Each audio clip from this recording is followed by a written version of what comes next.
Pessoal, bom dia. Espero que todos estejam bem. Obrigada pela pontualidade. Vamos esperar só uns minutinhos aqui para todo mundo entrar e aí a gente já começa o nosso webcast. Bom dia a todos. Obrigado pela presença.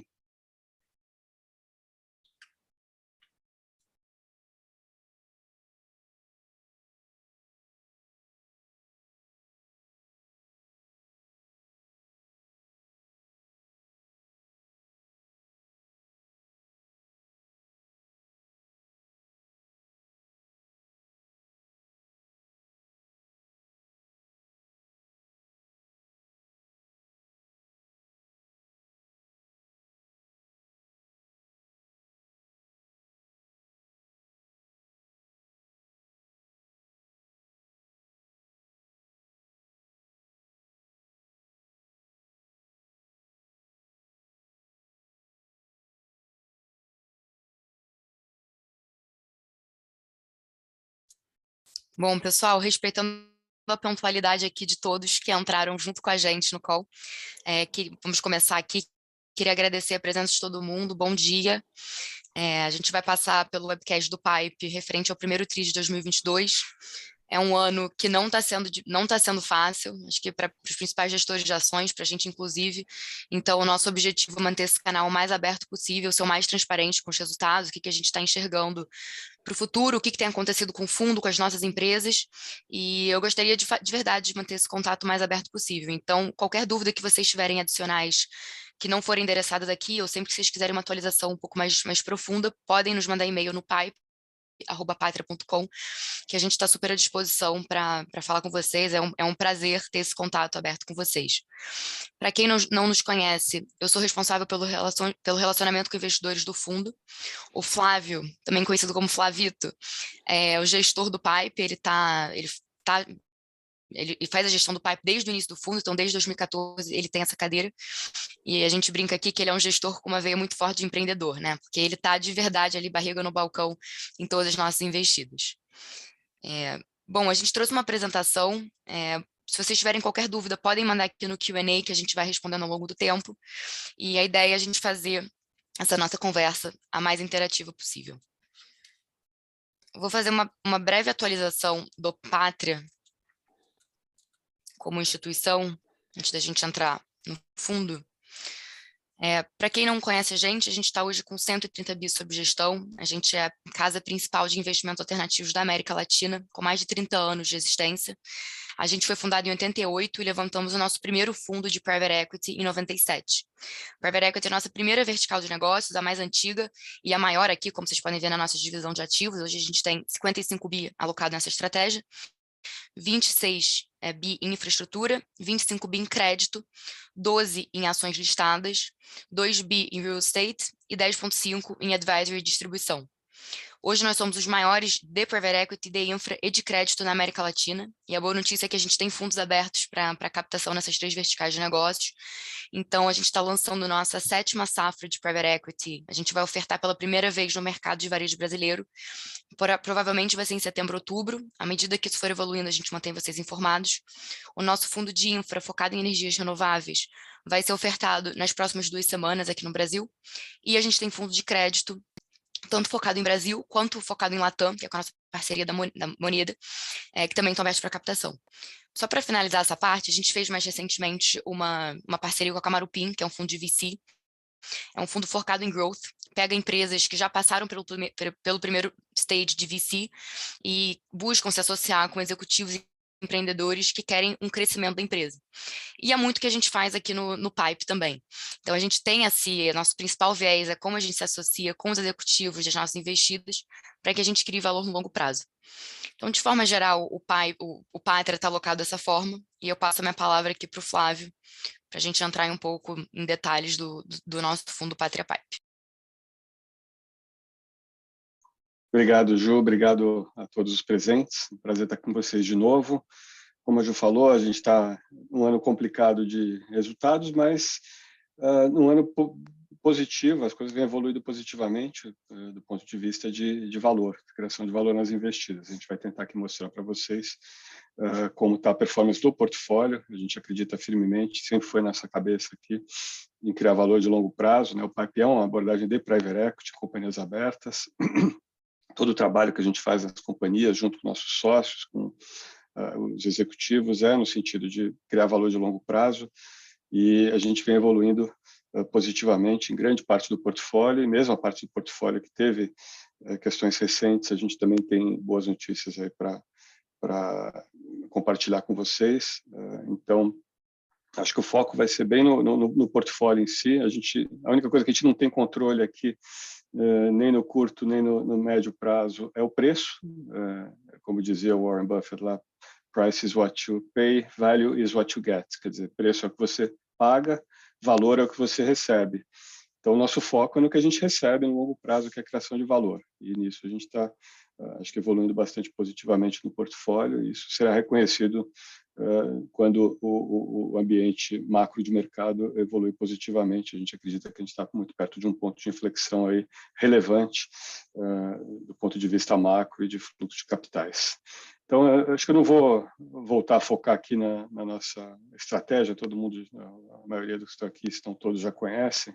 Então, para o benefício aqui do tempo, para deixar bastante espaço para a gente conversar e tirar dúvidas, eu vou aprofundar mais nessa parte macro e nessa visão de mercado e das companhias. Então, Ju, pode pular essa parte aqui de estratégia. Vou falar um pouquinho rapidamente de performance. A gente, no longo prazo, tem entregue nosso objetivo de retorno, um pouquinho, levemente abaixo, infelizmente, pelo esse drawdown que a gente teve desde junho do ano passado, né, do momento de início de aumento de juros, mas a gente está, acho que, num ponto muito interessante que, prospectivamente, acho que uma grande probabilidade de a gente voltar a superar de forma muito assertiva tanto os resultados de curto quanto de médio e longo prazo. Então, falar um pouquinho, pode mudar para o próximo slide, João? Pode pular esse também. Hoje a gente está numa situação curiosa, né? A gente tem uma correlação muito forte entre taxa de juros e resultado do mercado como um todo. Isso tende a se amplificar, inclusive em companhias menores, mid small caps. Tem dois fatores importantes aqui em jogo, que é o custo de capital das companhias e o desconto, a taxa de desconto que se usa para avaliar as empresas. Portanto, taxas de juros mais altas diminuem o valor da companhia, taxas de juros mais baixas aumentam o valor das companhias. Então, vocês veem nesse gráfico uma correlação bastante grande com a direção e o nível das taxas de juros e a evolução dos ativos de risco, especialmente pequenas e médias empresas. O segundo fator é o fator de risco de liquidez, o prêmio de liquidez, que a gente chama, que tende a variar também de forma inversamente proporcional à taxa de juros e diretamente proporcional ao nível de mercado. Então, quando a propensão à tomada de risco aumenta, essa taxa esse prêmio de risco tende a diminuir e, portanto, o prêmio de liquidez diminui bastante.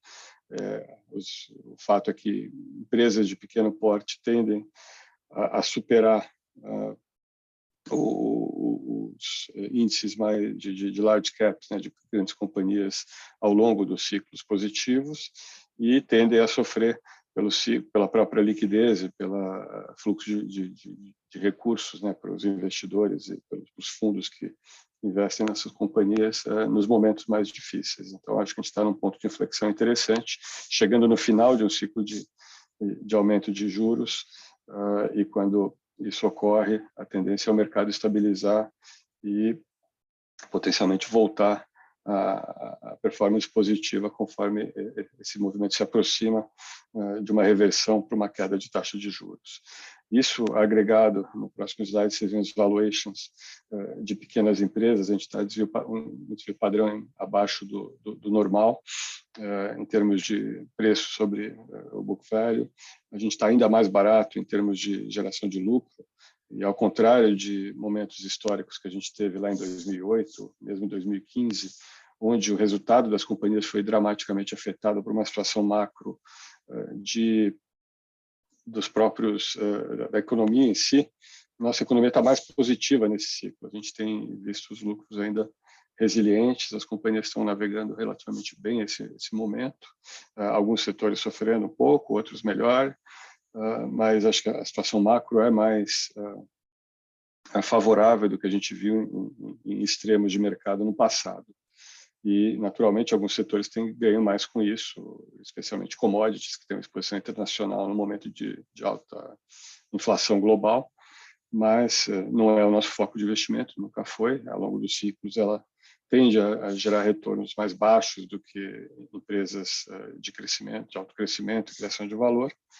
Então, a gente está muito focado aqui no que a gente faz melhor, pegar boas companhias, se associar, trabalhar com eles para crescer o negócio ao longo do tempo e melhorar os resultados para os investidores via essas várias iniciativas de criação de valor. Hoje, nosso portfólio está distribuído da forma que vocês veem na tela. Nosso maior investimento continua sendo Unidas. A empresa vem performando maravilhosamente bem, o setor vem muito forte. A gente está na fase final aí da negociação de fusão com a Localiza. A gente vê uma oportunidade ímpar aí de criar a grande companhia das Américas, da América Latina, e uma das maiores do mundo no setor de mobilidade, e grandes oportunidades de sinergias, tanto de negócio, de custos, de escala, quanto de comerciais.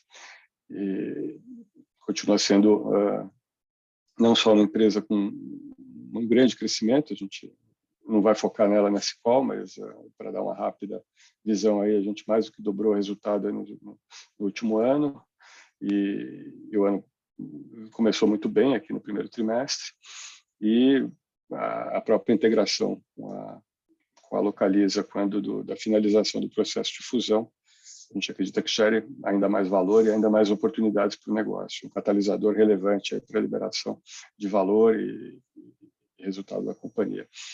A CVC é o nosso segundo maior investimento, eu vou falar um pouco dela hoje no call, acho que é um dos ativos mais subavaliados do portfólio, que vem entregando uma recuperação muito forte da saída da pandemia e toda a evolução que a gente tem tido do ponto de vista operacional, de gestão, de investimento, de tecnologia, de conhecimento do cliente.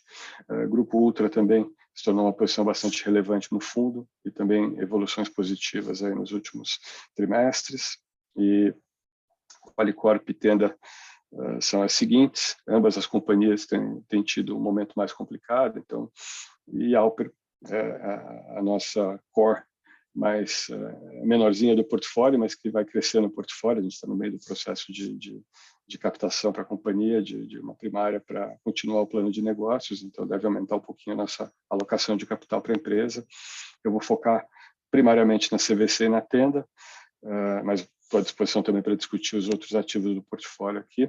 E só para terminar aqui, Ju, pode voltar ainda para a página anterior, dá para ver que cerca de 80% do portfólio tem tido uma performance excepcional, ou muito boa, em linha com o que a gente está buscando aí em termos de criação de valor. A gente teve dificuldades temporárias aí com a Tenda por questões de custos, a gente já falou um pouquinho no último call, e vamos focar nesse call, no que está sendo feito, como é que tem sido a evolução desde que a gente falou da última vez, que foi recente, né? Porque os resultados do último trimestre demoram mais para sair, então não tem tanto tempo de um call para o outro, mas tem muita evolução positiva na companhia, a gente está aos poucos recuperando as margens e no caminho que acredito que no futuro vai voltar a gerar um valor relevante. E a Qualicorp tem sido talvez o ativo mais complicado do portfólio, ainda não ganhou tração do ponto de vista líquido, né, de crescimento, apesar de ter evoluído muito bem nas suas atividades comerciais de produtos, mas ainda com o que a gente chama de churn, né, uma perda muito alta de clientes por conta dos aumentos de custos médicos. O setor inteiro de saúde vem sofrendo com isso, e cada vez menos um trimestre a trimestre, mas ainda não o suficiente para alavancar o crescimento da companhia, que tem entregue resultados brutos, né, de crescimento positivos, mas isso está um pouco de enxugar o gelo aí, porque o que a gente ganha do lado comercial a gente tem perdido no lado de aumento de custos e inadimplência e perda de clientes. Então, ainda enxugando um pouco de gelo ali, mas as coisas começam a evoluir de forma positiva. Acho que esse é o gráfico talvez mais importante aqui da apresentação, né? A gente gosta de olhar o PIPE como uma holding de investimentos. A gente é sócio, dono, assim como nossos parceiros e sócios nas companhias, influenciando os negócios, a estratégia de longo prazo das empresas e a criação de valor. Então, para nós, a gente mede isso através de vários KPIs. Acho que o mais simples de acompanhar ao longo do tempo é a geração de caixa bruta do negócio, né, antes dos investimentos, o EBITDA. Ele é menos afetado pelas variações de taxa de juros e por algumas questões pontuais de cada companhia, que o lucro líquido, e, portanto, ele tem uma comparabilidade maior ao longo do tempo. Vocês veem que a gente, assim como todos, sofremos lá em 2020 durante a pandemia, recuperamos rapidamente, foi um ano positivo para a gente acabou terminando o ano muito bem, tanto do ponto de vista de recuperação dos preços do portfólio das empresas, quanto principalmente na criação de valor. De lá para cá, o nosso EBITDA tem se mantido estável, exceto pelo quarto trimestre do ano passado, que foi bastante difícil, com um efeito muito grande, né, da reavaliação de custos da Tenda, que teve um efeito não só no EBITDA consolidado do portfólio, como também na própria performance do portfólio no ano passado, que atrapalhou ainda um pouco esse ano, né? Acho que a boa notícia é que as coisas começam a se estabilizar, a gente recuperou fortemente a EBITDA no primeiro tri, a gente já voltou para os níveis perto dos recordes que a gente estava fazendo no ano passado, e bem superiores já a 2020. Então, essa é a principal métrica que a gente olha, né, a criação de valor. E os preços tendem a acompanhar o valor no longo prazo. No curto prazo, a gente não tem como influenciá-los, mas a gente, fazendo isso em companhias privadas e abertas há quase 30 anos, a gente tem, claro, que isso é quase que uma identidade absoluta aí no médio e longo prazo. Então, isso nos deixa bastante confortáveis. Em termos de performance em si do fundo, o primeiro trimestre até o final de março, né, foi flat, a gente ganhou dinheiro na Unidas e na CVC, entregou na Tenda. Foi o momento em que a Tenda divulgou os resultados do quarto tri, com toda a revisão de orçamento e as mudanças até na forma de orçamentação que a gente discutiu no último call. Eu também estou à disposição para aprofundar, se alguém quiser voltar a entender um pouco melhor esse processo. Mas o foco aqui vai ser explicar o que está sendo feito, quais são os planos de ação da companhia, como é que ela tem evoluído e o que está melhorando.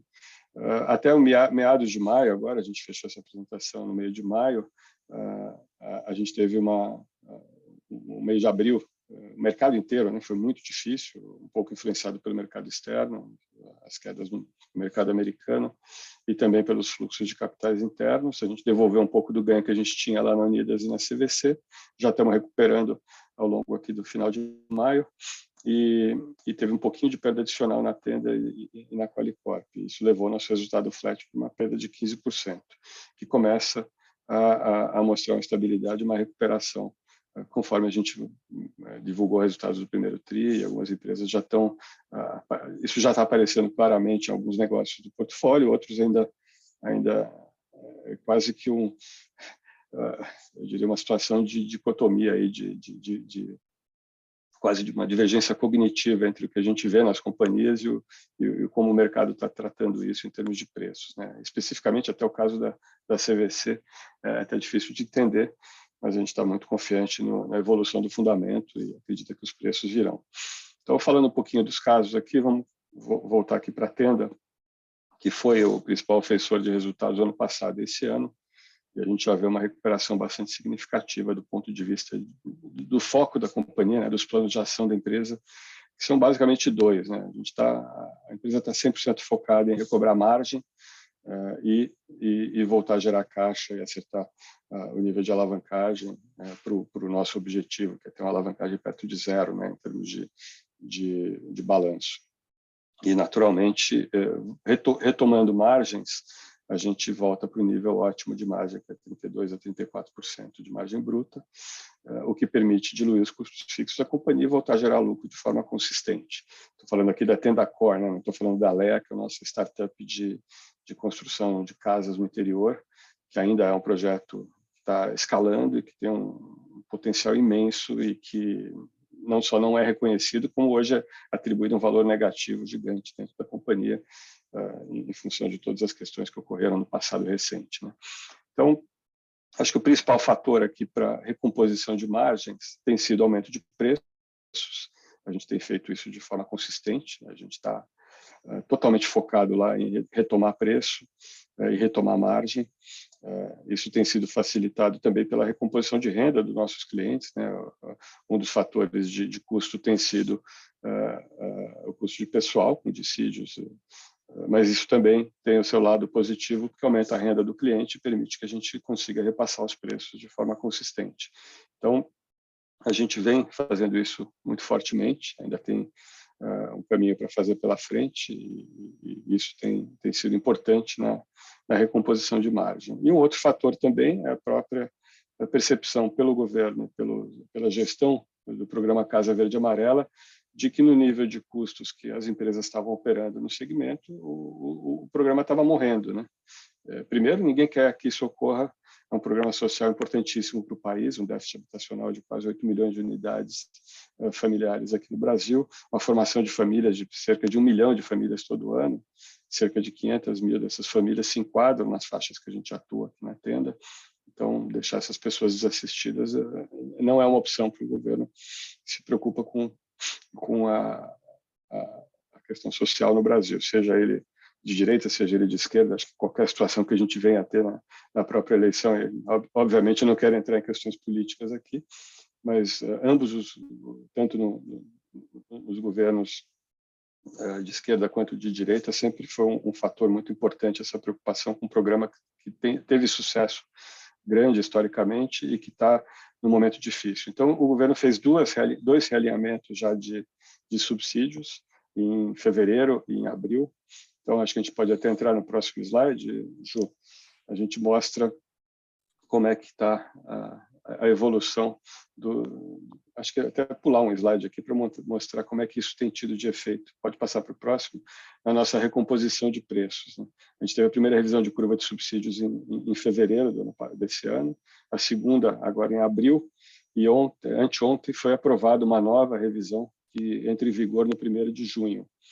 Isso tem sido muito importante para essa recomposição de capacidade de pagamento dos clientes, de capacidade de tomada de dívida dos clientes e capacidade também de margem das companhias que operam no setor, para que elas deixem de operar com prejuízo, voltem a dar lucro.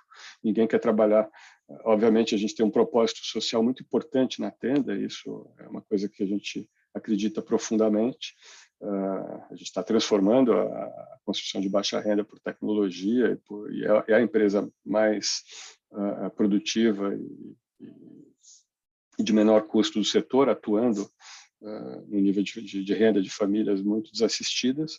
Por outro lado, somos todos aqui investidores e capitalistas, queremos fazer isso ganhando dinheiro, e o governo reconhece isso e está trabalhando aí em várias estratégias para recompor a capacidade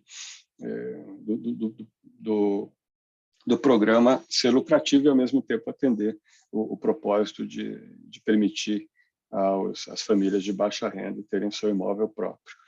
Então, entre as discussões que estão ocorrendo no momento e que vão ser muito relevantes também no futuro próximo, uma delas já foi aprovada, que é essa nova mudança na curva de subsídio, que deve agregar um pouquinho mais de preço, né, um pouquinho mais de margem nos nossos produtos, mas também discussões sobre a expansão do teto do subsídio para as famílias, um aumento de 10% do teto, que tem um efeito muito relevante na nossa margem, na capacidade de repasse de preço, e um potencial aumento no prazo de financiamento de 30 para 35 anos.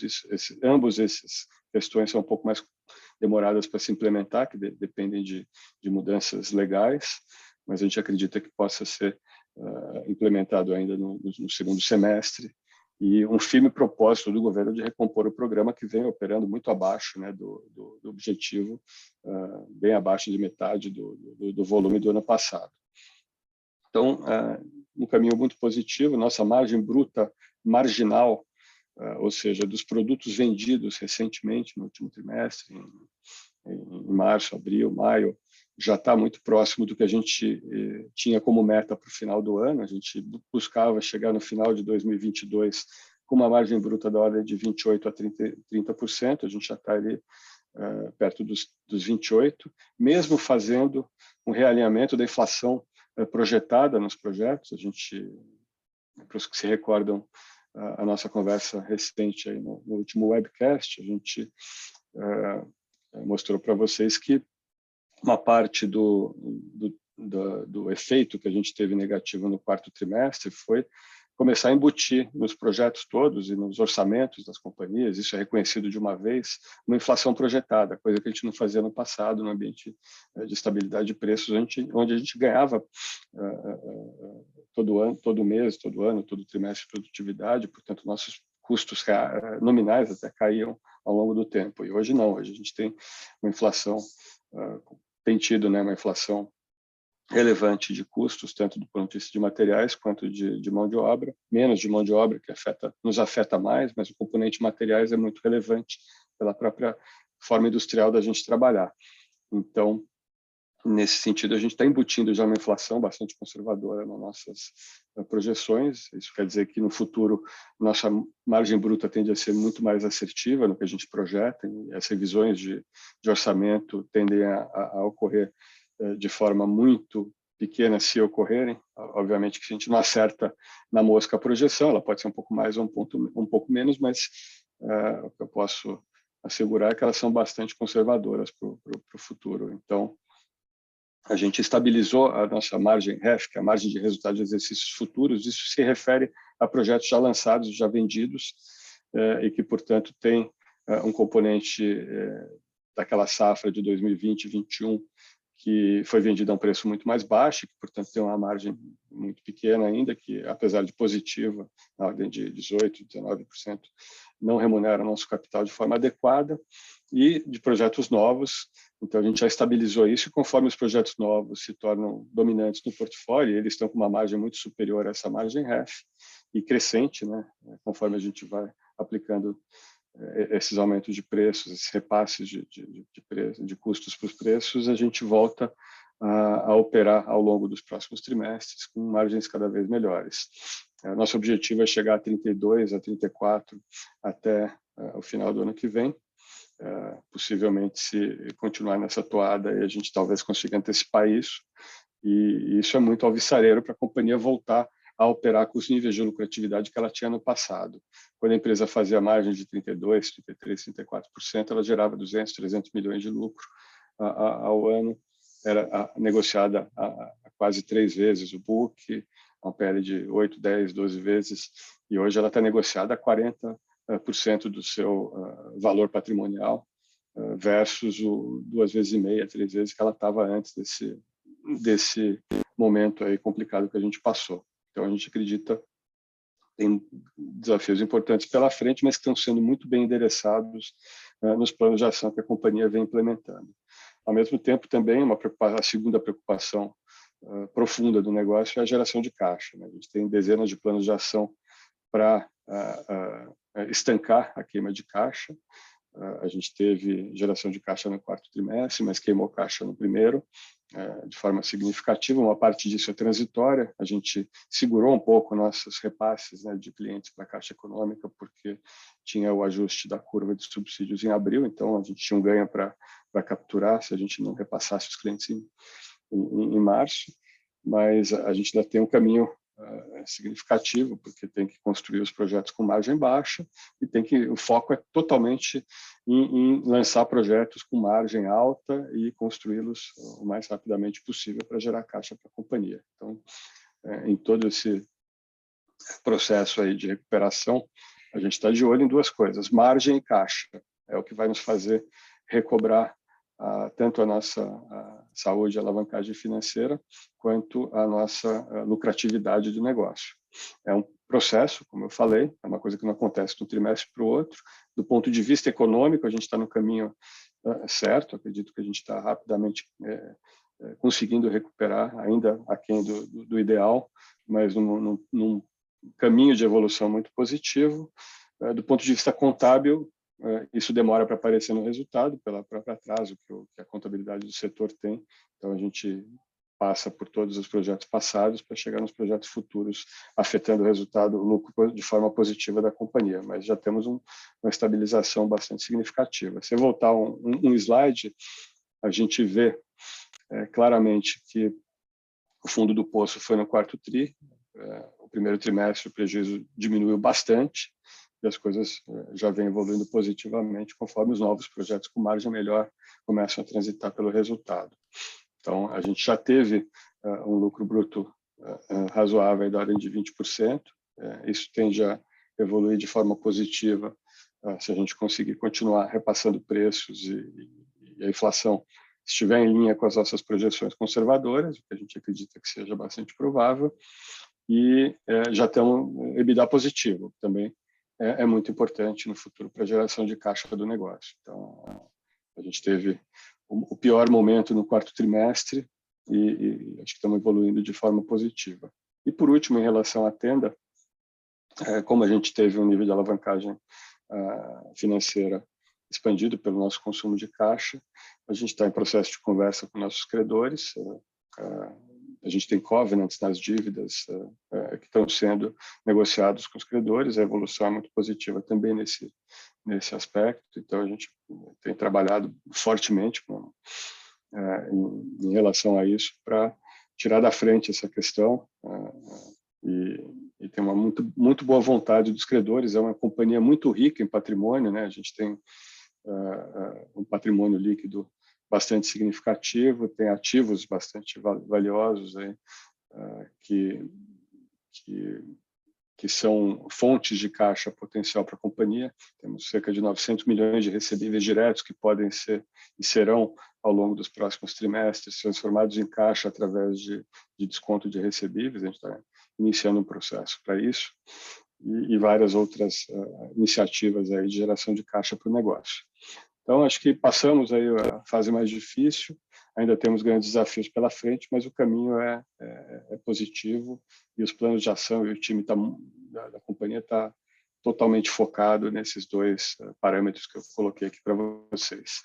Então, David, a gente recebeu uma pergunta aqui sobre a nossa alocação em Tenda, tá? Se a gente diminuiu a posição de forma passiva simplesmente por uma desvalorização do preço ou se foi uma redução ativa. Boa pergunta. Totalmente passiva. A gente não mexeu em nada no case, a gente continua, como eu coloquei aqui, acreditando e muito focados em entregar novamente resultados. Estamos super confiantes que isso vai acontecer. Lógico, temos desafios importantes pela frente, mas felizmente, não só do ponto de vista operacional, a companhia vem conseguindo recuperar preços, recuperar margens, mas também a própria gestão do programa CVA tem conseguido, tem claramente mostrado a preocupação e agido de forma muito mais, eu diria, muito mais ágil do que se espera, né, de um órgão governamental. Então, a gente não mexemos em nada na posição, toda a redução foi em função da própria contribuição negativa. Então, hoje a gente está com uma companhia que vale cerca de 550 milhões de reais, estimativas do sell-side, tá, de analistas que foram lá, conheceram profundamente o negócio da Alea, que é a nossa startup aí, que está agora num processo de crescimento importante, né? A gente está com a fábrica pronta, está fazendo lançamentos já pilotos importantes, já provamos boa parte do conceito e do time do go-to-market da companhia, e iniciamos aí no primeiro trimestre um importante momento de construção de land bank para futuras aprovações. Então, a gente está entrando agora naquela fase de crescimento do negócio. Vários sell-side analisaram profundamente esse negócio, soltaram relatórios avaliando a companhia em cerca de 11 a 13 reais por ação de Tenda. A Tenda sozinha está valendo hoje 5,5, 5,50 por volta disso. Quer dizer, só a Alea, e não sou eu que estou falando aqui, são analistas independentes que estão dizendo que a empresa potencialmente vale mais do que o dobro do que a companhia como um todo está valendo hoje no mercado. Então, isso quer dizer que o mercado avalia esse negócio pela menos da metade, avalia o resto da Tenda em zero. E não é, obviamente, a nossa visão. Então, não reduzimos, pelo contrário, estamos super confiantes de que a empresa vai conseguir voltar à lucratividade no futuro. E, nesse sentido, a gente se mantém investido e acredita profundamente nos planos de ação que estão sendo colocados e felizmente, né, a evidência nos mostra que, tanto do ponto de vista operacional, a companhia vem conseguindo implementar esses planos de ação, quanto do ponto de vista regulatório, a sensibilidade dos gestores do programa tem sido muito relevante para ajudar nessa recomposição de margem. Então, acho que é isso que eu tinha para falar aqui de Tenda. Vou falar um pouquinho de CVC e tentar deixar um tempo aqui para a gente bater papo e conversar de outras questões que vocês possam vir a ter. CVC também tem sido um caso importante de recuperação. Rapidamente, a gente vem retomando níveis de vendas e de margens que a gente tinha no passado. Ainda tem um caminho pela frente, mas essa retomada ocorre mês a mês. Acho que vale lembrar aqui que a gente teve 2 fatores importantes que, apesar desses fatores, a gente continua retomando, né? A gente teve uma invasão dos nossos sistemas no 4º trimestre, que nos deixou 15 dias sem poder operar. Isso afetou um pouco as vendas do 4º tri, e tivemos uma retomada aí do Covid, da Omicron em janeiro e parte de fevereiro, que também afetou negativamente remarcações e cancelamentos de pacotes e de produtos de turismo, mas já recobrou em março e vem muito forte, crescendo mês a mês, em abril, maio. Então, a gente está num caminho muito positivo. E isso é muito relevante para o case, porque todo esse case, além da própria qualidade do negócio, da marca, do time de gestão e de todas as iniciativas estratégicas que estão sendo implementadas, ele tem uma característica muito relevante aqui, que é a alavancagem operacional do negócio. Eu vou tentar explicar isso de forma muito simples para vocês. A gente hoje faz cerca de 11,5 a 12 bilhões de reais de vendas de produtos no run rate aqui de primeiro trimestre, né? Se você analisar o primeiro trimestre, a gente já está rodando perto de 11,5 bilhões. Os últimos 12 meses eram 10,4. E a gente, de cada venda que a gente faz, quer dizer, de uma venda de um pacote, de um hotel, de uma passagem aérea, a gente hoje está ganhando cerca de 10% de take rate, que é a nossa comissão. Então, isso vem crescendo trimestre a trimestre. Nosso objetivo é continuar crescendo isso, com melhora de produto, melhora de marketing, assertividade, a nossa força na composição de produtos, nossa escala de operações nos permite isso, e também com precificação dinâmica e várias ferramentas preditivas de tecnologia que foram implementadas e que têm evoluído a cada trimestre e que nos permitem melhorar nossa margem sobre as vendas, né, sobre os pacotes. Então, se a gente vende 10 bilhões, por exemplo, a gente tem 1 bilhão de receita. Desse 1 bilhão de receita, obviamente, para consegui-lo, a gente tem que investir em marketing, que é um custo, em boa parte, variável. Isso tem girado em torno de 1,7%, 1,6%, 1,8% das reservas, ou seja, entre 16% e 18% da nossa receita. Então, de cada 1 bilhão de receita que a gente vai gastar cerca de 170, 180 milhões em custos, despesas variáveis aí de marketing, cartão de crédito, por aí vai. Nos sobra algo como 830, 840 milhões para diluir nossa despesa fixa de pessoal, de tecnologia e tudo mais. Então, o resultado disso é que nosso EBITDA já ficou positivo. A gente já teve EBITDA positivo e crescente nos últimos 2 trimestres, que é o que sobra depois disso, é o que vai pagar a nossa despesa financeira e dar lucro para a companhia. Cada real novo que entra, 82% dele que entra como receita, 83% dele já vai direto para o bottom line, né? Vai direto para diluir, melhorar o nosso resultado líquido, diminuir a nossa despesa financeira, desalavancar o negócio. Então, todo o crescimento que vem pela frente e que tem sido consistente mês a mês, vai direto para melhorar o resultado. A gente tem uma estrutura hoje equilibrada de custos fixos e variáveis, potencialmente reduzindo essa estrutura ao longo do tempo, conforme a gente ganha produtividade, implementa novas tecnologias e melhora várias ineficiências internas da companhia. Então, tem vários projetos nesse sentido. Então, isso nos permite basicamente capitalizar em termos de alavancagem operacional em cima de todo esse crescimento que tem vindo mês a mês, essa evolução positiva que vem ocorrendo mês a mês. Outro fator importante para nós aqui é a nossa capacidade, né, de crescer, e para isso a gente precisa de capital. A gente está hoje com uma estrutura de capital muito mais robusta e muito mais eu diria, adequada, né, que nos permite ser uma das poucas companhias no setor que saiu da crise mais forte, depois das capitalizações que foram feitas e da gestão de capital que tem sido feito pelo time financeiro da companhia, que é excepcional. Então, a gente tem conseguido usar os nossos recebíveis como um custo de funding barato para o crescimento, o capital de giro que a gente precisa para crescer, e está trabalhando no alongamento da nossa dívida. A gente, recentemente, junto com o primeiro trimestre, anunciou um reperfilamento dessa dívida através de uma emissão de debêntures ancorada por importantes parceiros nossos, o que vai nos permitir também ter essa folga de caixa de longo prazo, financiada por dívida de longo prazo, para os investimentos estratégicos da companhia. E acho que, por último, o fator mais importante, que foi um presente que a gente recebeu, inesperado, mas muito, muito relevante para a companhia, e que parece que o mercado não caiu a ficha ainda, que foi a PERSE. A PERSE é o Programa Emergencial de Retomada do Setor de Eventos, que também engloba o setor de turismo. Foi uma lei que tinha sido aprovada pelo Congresso e foi vetada pelo presidente, e o veto do presidente foi derrubado pelo Congresso em 18 de março desse ano.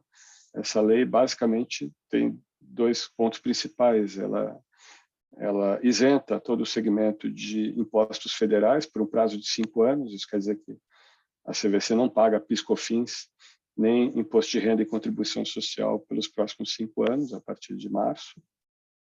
E ela também constitui um fundo de 2,5 bilhões de reais para indenizar lucros cessantes do setor como um todo. Essa segunda parte precisa de uma regulamentação, a primeira parte já entrou em vigor. Isso tem um efeito dramático na companhia, né? A gente tem, obviamente, o PIS/COFINS é uma parte, um dedutor da nossa receita, importante, uma empresa que trabalha em lucro real, e o imposto de renda a gente não se beneficia no curto prazo, porque a gente ainda não está dando lucro, mas conforme a gente vai crescendo rapidamente, a gente vai reduzindo o nosso prejuízo líquido. Já temos, como eu falei, um EBITDA positivo e crescente, então, em pouco tempo futuro, aí a gente já começa a se beneficiar também de não pagar imposto, ou seja, a alíquota zero de imposto de renda e contribuição social até 2027. Isso não afeta em nada a nossa capacidade também no futuro de nos se beneficiar dos prejuízos fiscais acumulados que a companhia tem. Isso pode ser utilizado após esse período de 5 anos. Então, o valor disso é muito grande para a empresa, para o setor como um todo. E, curiosamente, no dia que isso foi, eu digo, tornado público na mídia, né? Acho que a primeira vez que a gente viu isso na mídia foi no Brasil Journal, alguns dias atrás, uma reportagem breve, mas objetiva sobre o assunto. E naquele dia, curiosamente, a ação da CVC caiu 6%, sem nenhum motivo. Pelo contrário, teve uma notícia excepcional e não aconteceu nada com a ação. Então, a gente tinha tido uma retomada aí a ação tinha recuperado fortemente em março, né, da faixa de R$11, que a gente até comprou mais no começo do ano, para R$17, R$18. Voltou de volta para os 11, que é o preço do auge da pandemia. Com toda essa evolução positiva e esse presente aí que caiu no colo do PERSE, e que vai ter um valor muito relevante, tem já um valor muito relevante para a companhia, o mercado voltou a negociar as ações a um preço absolutamente aviltante. Então, a gente olha a CVC e vê como uma das empresas mais subavaliadas do portfólio, com excelente evolução de fundamentos, de todos os projetos, e um otimismo enorme aí com não só a evolução positiva da companhia, mas também esse benefício que a gente vai poder usufruir ao longo dos próximos 5 anos. Então, esse é a situação atual da companhia. A gente pode ver isso pelos números, né? Trimestre a trimestre, a receita vem crescendo, as reservas vêm evoluindo, a nossa EBITDA já saiu lá de 100, 150 mil negativo já para um EBITDA positivo, isso quer dizer uma geração de caixa operacional positiva, foram 80 milhões aí no primeiro trimestre do ano. E também é importante, acho que tem muita gente vendo isso na pele quando tem que fazer uma viagem, o preço das passagens aéreas está super alto, né? A gente quer fazer uma viagem de turismo ou de trabalho, e tem que ir para o Rio de Janeiro, paga 2, 3 mil reais uma ponte aérea, quer ir para o Nordeste, acaba pagando 3, 4, 5 mil reais. Parece realmente muito fora de propósito. Naturalmente, isso é um pouco do reflexo do aumento de custo de petróleo, combustível, de aviação, que obriga as companhias aéreas a repassar para os custos, mas os tickets médios dos nossos pacotes, dos nossos clientes, têm evoluído de forma muito positiva, mais do que dobrou desde o auge da pandemia, mas está em linha com o que a gente praticava lá em 2019 e 2020, antes da pandemia. Então, a CVC tem conseguido entregar valor para os seus clientes. Hoje eles viajam com um custo médio por pessoa de R$ 1.200 para umas férias ou um programa de uma semana, algo parecido. O prazo médio de viagem é por volta disso. Isso melhora também a nossa receita e pela nossa capacidade, né, de construir pacotes, construir produtos de alta qualidade num preço adequado, tem conseguido manter, crescer o nosso market share e recuperar o mercado. Então, acho que a empresa vem bastante positiva aí pela frente. Isso não tem nada reconhecido pelo mercado e pelo preço que as ações estão negociadas hoje. Então, do ponto de vista de portfólio, eu vou falar também rapidamente sobre a Alper, que a gente não falou nos calls anteriores, também outra empresa que vem entregando resultados excepcionais, um crescimento de 60% sobre o ano passado, crescimento ainda maior de lucro e EBITDA, entregando todos os KPIs e milestones que a gente tinha se proposto aí quando entrou na companhia em maio de 2020.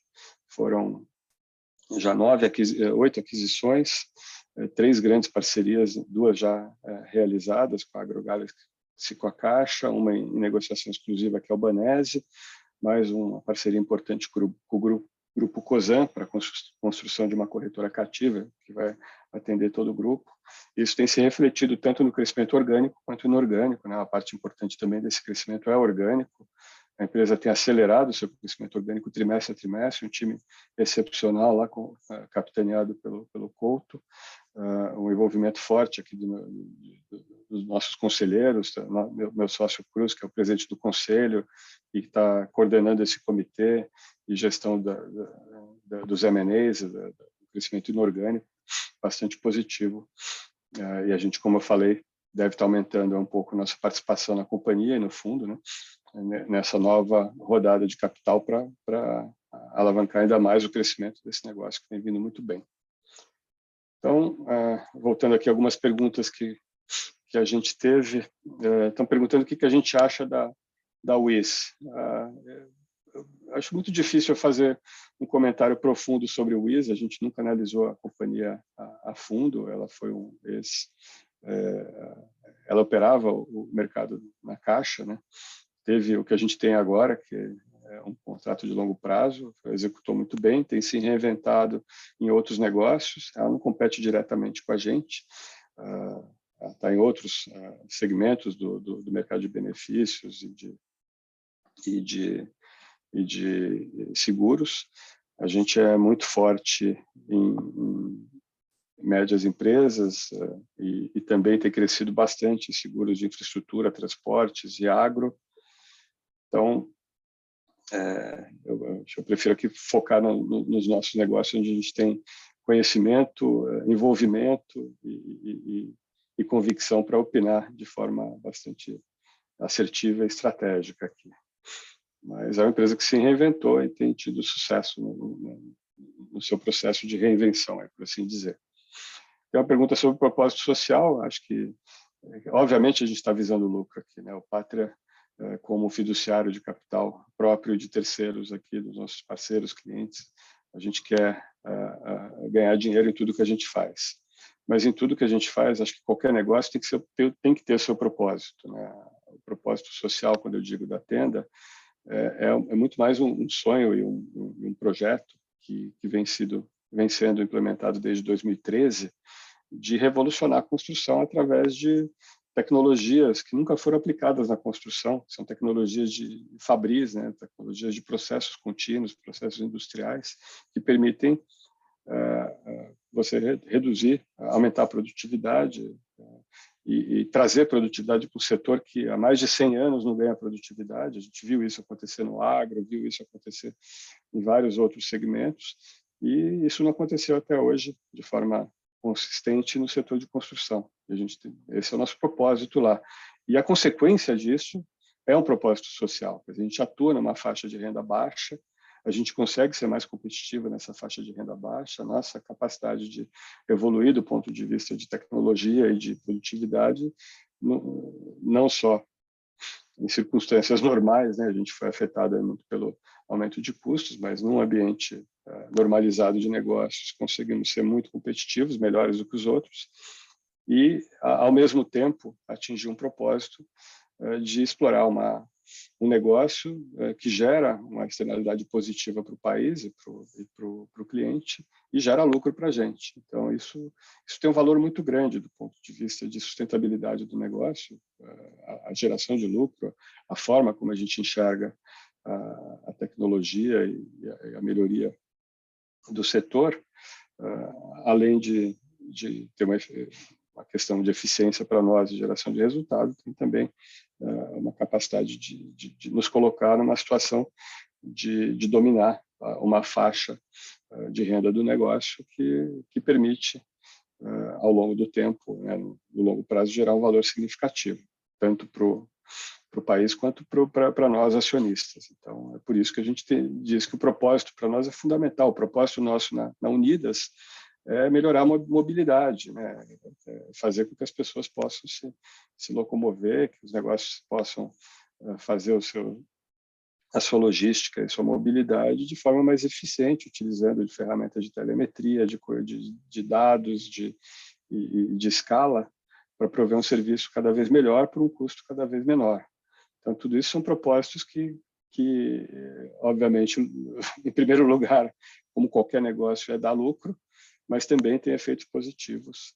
E se você só tem o propósito de lucro, sem se preocupar com o teu cliente, com a experiência de vida e de utilização do produto e do serviço, você pode ter um curto prazo positivo, mas no longo prazo você acaba perdendo aqueles clientes. Então, mesmo na CVC, nosso propósito aqui é realizar sonhos. E isso tem que ficar na memória do nosso cliente para que ele volte todo ano a viajar com a gente. Custa caro trazer um cliente, né? E custa barato mantê-lo se você fizer direito. Então, tendo propósito no negócio, você tem um resultado de longo prazo importante, tanto na motivação do time que toca o negócio, quanto na motivação do cliente para sempre voltar a fazer negócio com você. Por último, temos uma pergunta aqui sobre a Qualicorp, e é uma pergunta muito pertinente, né? Não só o alto churn que tem atrapalhado a companhia, e é um fato isso, né? A gente teve custos médicos relevantes, além do problema do ano passado, que foi a acumulação de reajustes. Esse ano tem um novo reajuste aí, que foi anunciado da ordem de 15,5% para planos individuais. Isso não nos afeta muito, porque a gente não é basicamente coletivo por adesão, mas isso denota a inflação médica, que tem sido muito superior à inflação normal, e isso pegando as pessoas já no momento de orçamentos apertados pelo custo de alimentos e de transporte e tudo mais. Então, é um problema que não é fácil de resolver no curto prazo. A gente tem mais uma questão, que foi bem lembrada aqui, que é o anúncio da compra da Sul América pela Redditor. Essa é uma questão, eu diria, complexa de se desfazer, tem questões regulatórias muito relevantes que estão em jogo aqui, que a gente não tem respostas ainda, né? Depende muito mais dos reguladores, mas o fato é que tem uma questão de governança que está sendo discutida e eventualmente será realinhada conforme as determinações regulatórias, mas o mais importante nesse sentido, a gente teve uma recém-eleição de conselho na companhia, o Patria indicou mais um conselheiro, que aliás, é o nosso Head de Value Creation aqui, de criação de valor, o Peter Esterman, ex-presidente do Grupo Pão de Açúcar, uma das pessoas mais sêniores do Patria, não só do ponto de vista de negócios, mas também do ponto de vista de governança. Temos um novo parceiro lá, que é a 3G Radar, que atingiu também uma participação relevante de 10% na companhia, indicou um conselheiro bastante competente, que está trabalhando em conjunto com a gente. Então, acho que são desafios, acho que eu diria que das companhias do portfólio é uma das que tem desafios maiores no curto prazo. Isso está refletido no valuation, né? Hoje a empresa tem um valuation muito abaixo do histórico, o nível mais baixo da história da companhia como companhia aberta, apesar dela ter um nível de tamanho de negócios muito superior. A gente acredita que uma parte muito relevante dos problemas são circunstanciais, embora tenha uma questão estratégica, né, e estrutural de churn do negócio, que tem um desafio muito grande para mudar isso. Acho que nunca vai ser totalmente solucionado, mas historicamente o churn da companhia estava por volta de 8% a 9% ao trimestre, 7% nos momentos mais favoráveis, 10%, 12% nos momentos mais desfavoráveis, quando tinha aumento de preço, e ele cresceu muito, chegou a mais de 15% em alguns trimestres atrás, e no segundo trimestre passado. Ele vem diminuindo a cada trimestre, mas ainda está muito acima do ideal. Então, no primeiro TRI, a gente teve um trabalho muito positivo de ganho de vidas, como vem ocorrendo desde meados do ano passado. O comercial está funcionando muito bem, a grade de produtos é muito eficiente, só que tudo que a gente ganha ali, a gente tem perdido no churn. Acho que é um grande desafio, a gente está trabalhando para que isso evolua positivamente ao longo do tempo. Quanto a mais desvalorização ou não, isso, para mim, é muito difícil dizer, porque, como eu falei, preço é o que você paga, né? O valor é o que você recebe. E no momento, a empresa ainda não mostrou ao mercado evoluções positivas que permitissem que o mercado avaliasse que a companhia está no caminho correto. Pelo contrário, ela teve um momento muito difícil no segundo TRI, vem melhorando um pouco trimestre a trimestre, mas ainda assim com desafios muito grandes. Então, o que a gente pode fazer lá é trabalhar para que esses desafios sejam superados ao longo do tempo e que a companhia volte a crescer, gerar caixa, melhorar margens, reduzir o custo de aquisição de clientes.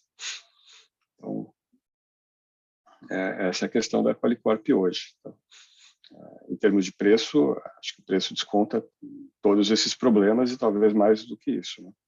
Agora, ela só vai evoluir positivamente quando ela realmente conseguir entregar. E isso é um fato em todas as companhias do portfólio. E, como eu falei, 80% do portfólio vem entregando bastante bem. E mesmo a Tenda, que teve dificuldades recentes, vem evoluindo no caminho positivo, não sem desafios pela frente. Temos uma pergunta aqui sobre potenciais novos investimentos. Sim, estamos avaliando vários. A gente tem 5 companhias onde a gente está bastante avançado em análises e diligência. Eu diria que 2 delas são candidatos mais relevantes a eventualmente entrar no portfólio. Uma delas a gente já, inclusive, aprovou em nossas discussões internas aqui de comitês, mas a gente optou por esperar, porque a gente sempre gosta de, mesmo tendo uma convicção na análise, na diligência, de observar como é que essa convicção e essa tese que a gente construiu evolui em tempo real, antes de fazer um commitment de capital, mesmo que pequeno. Então, a gente optou por esperar 2 trimestres aí para ver se aquilo que a gente estudou, modelou e acredita efetivamente ocorre. Se a gente não cometeu algum erro, algum deslize, a gente é muito conservador para colocar um negócio novo no portfólio. Acho que é um potencial, um negócio muito interessante, uma empresa que vem entregando, que cresce bastante e que tem um mar azul aí de oportunidades pela frente, está muito subavaliada, mas a gente quer ver como é que a coisa evolui em tempo real, dada a profundidade que a gente já tem de conhecimento e análise do case para eventualmente comprometer capital. E a segunda, a gente está bastante avançado na diligência, a gente deve terminar ao longo desse mês de junho e discutir em comitê. A empresa essa sofreu um pouco menos até as ações, diria que está menos barato, mas está com uma entrega espetacular e acho que faz parte aqui do nosso objetivo também. Acho que a gente tem uma forte preferência por ativos que têm grande capacidade de entrega e crescimento, mesmo que o preço não esteja tão subavaliado assim, embora na nossa visão esteja muito subavaliado, talvez menos do que outras oportunidades. Quer dizer, não é só comprar barato é um dos fatores aqui, mas o barato sem a qualidade de execução e sem a assertividade de cumprir metas e entregar resultado acaba se tornando caro e a gente busca se proteger o máximo possível desse tipo de viés. Então, o nosso foco realmente é ter uma convicção muito grande da capacidade de execução do time, na resiliência do negócio e acho que a gente vai ter oportunidades bem interessantes, como tem hoje, né? Agora, nosso portfólio também está muito subavaliado, então a gente conhece, tem convicção grande nas teses do portfólio. Então é sempre bom encontrar boas oportunidades. A gente não tem pressa para colocá-las, para alocar capital, para colocar novos ativos no portfólio, mas sem dúvida temos oportunidades boas que a gente está avaliando aí que possivelmente possam eventualmente fazer parte aí da nossa holding aqui de investimentos. Então estamos bem animados. Não sei se temos novas perguntas. Acho que a gente passou aqui pelos principais pontos aqui do fundo. Eu falei um pouquinho aqui de Ultra, vou aproveitar uns minutinhos aqui para rapidamente dar um update. A gente tinha passado aí pelos 2 fatores estratégicos de criação de valor que eram importantes no início da tese, que era o realinhamento de governança do negócio e a configuração do portfólio de empresas da holding.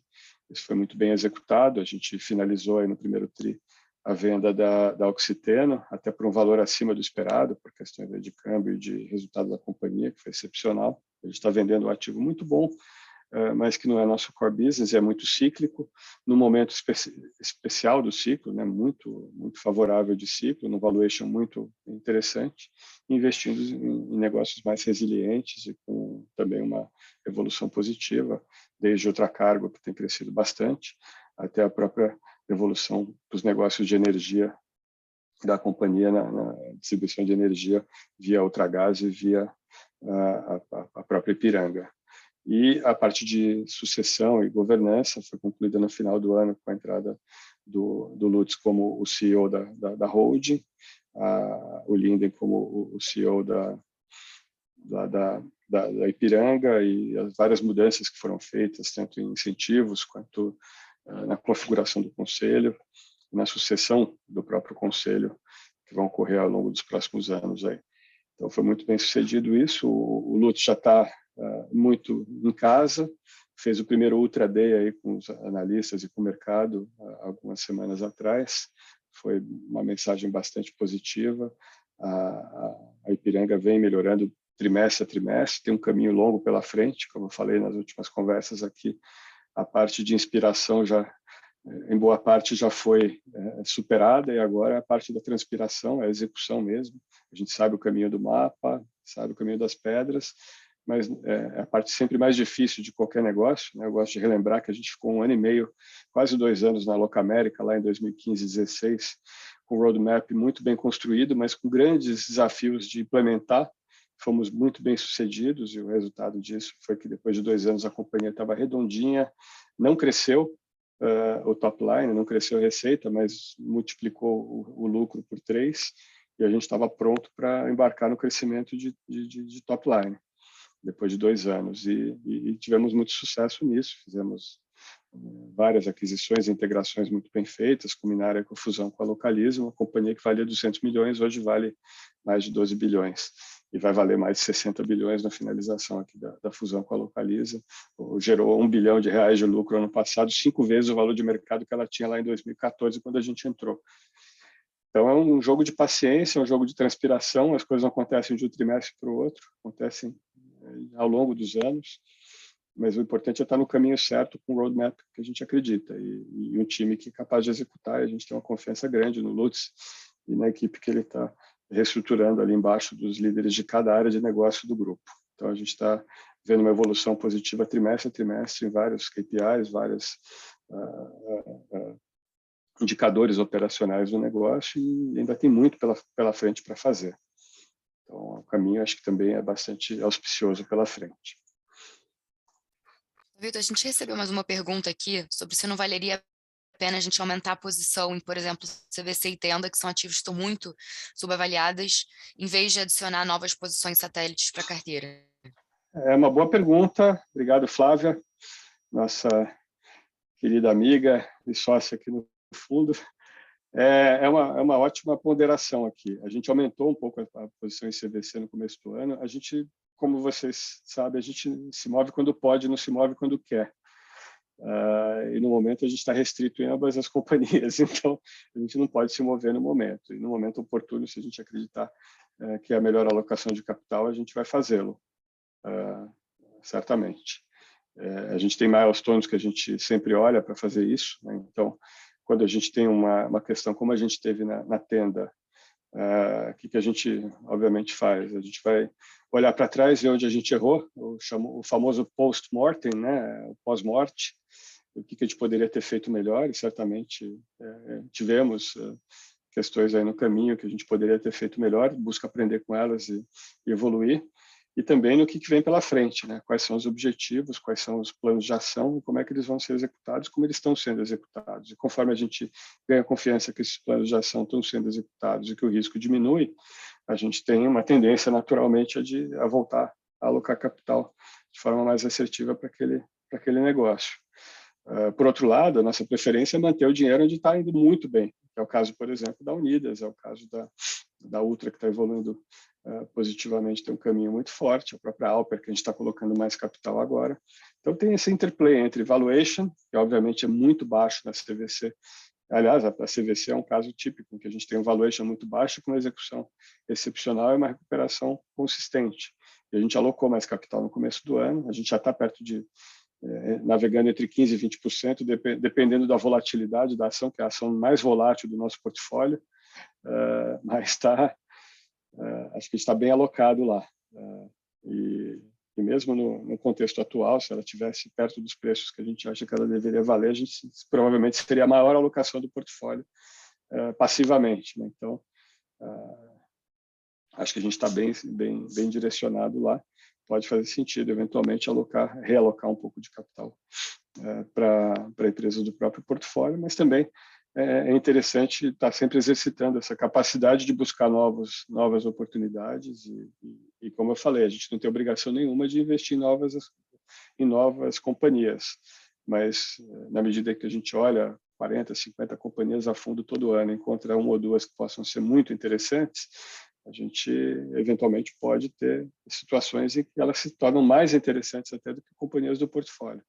E se isso acontecer, a gente vai começar a alocar, primeiro pequenininho, né, como uma posição satélite, ao longo do tempo, potencialmente com novo investimento core. Até porque algumas teses, eventualmente, do portfólio vão maturar, e isso vai nos permitir também reciclar esse capital ao longo do tempo e manter esse objetivo de retorno de 25% bruto que a gente está sempre perseguindo no horizonte de 5 anos.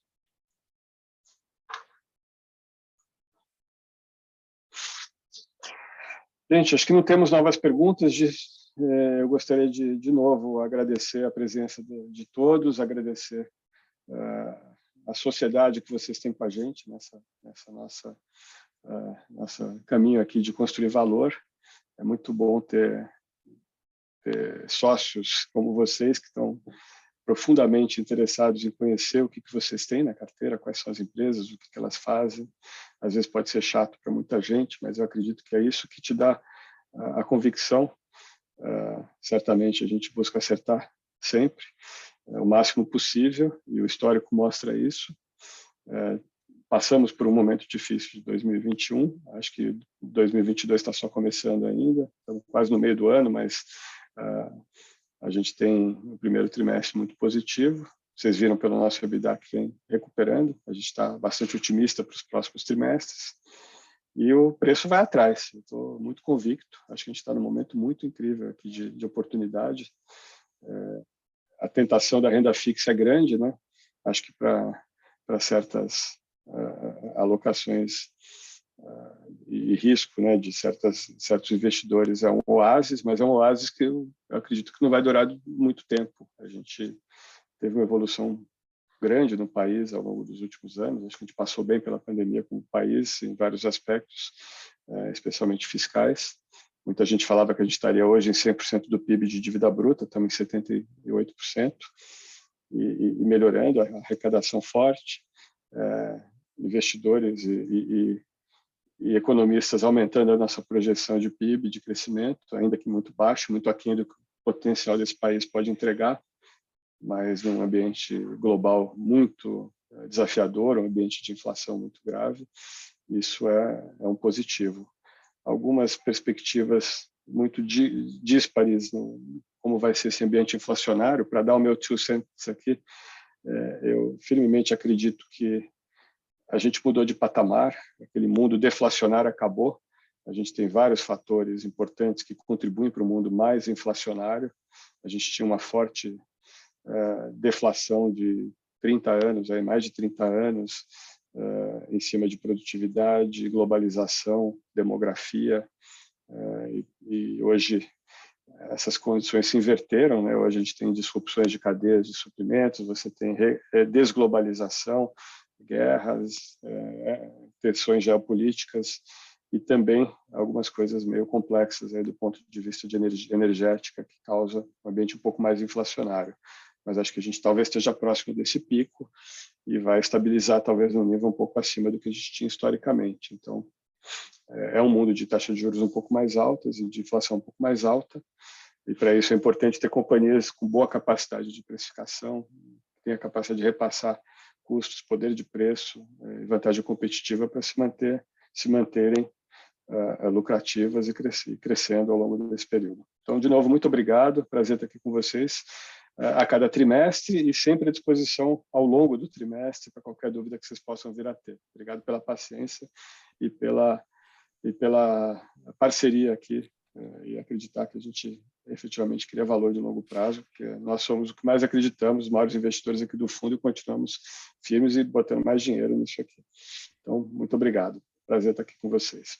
Muito obrigada, pessoal. Bom dia e bom final de semana.